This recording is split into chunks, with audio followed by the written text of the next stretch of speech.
Friends, now let us see the next lesson in test of reasoning, lesson 4, coding and decoding. From the examination point of view, this lesson is very important because definitely some questions will come in almost all exams. I have seen reasoning, under reasoning, coding and decoding questions in almost all exams without any exception. Questions will come, and therefore it is very important we should master this so that we will be able to attend to those questions. From another angle also,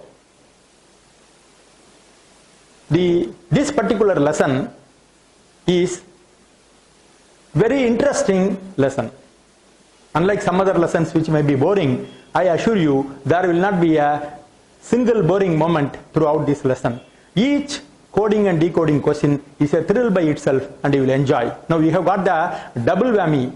One is you will get marks in the exam. Number two, you will enjoy doing these sums. Therefore, we shall jump directly into this question, which is important from the exam point of view as well as a very interesting one.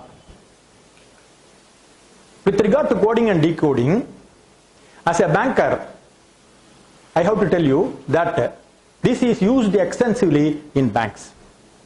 When I was the chief manager in a bank, we had an officer specifically for this purpose of coding and decoding. In a bank, a lot of coding and decoding takes place because banks use deals with money, and whenever we transfer message through the common medium of telephone or telegram or internet, these can be hacked, and the secrecy of the messages will be leaked, and therefore banks use coding extensively.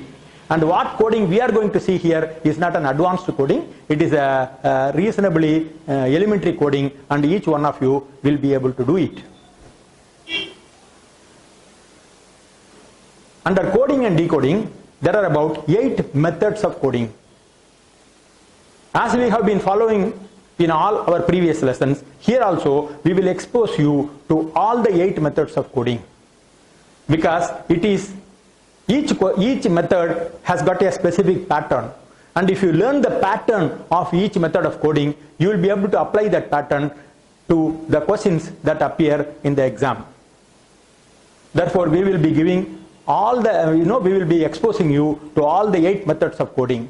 The 8 methods of coding are by direct substitution, by rearrangement of letter, by shifting of letters, by imaginary language, by word substitution, by positional value of letters, coding based on conditions, and coding based on changing the structure of sentences.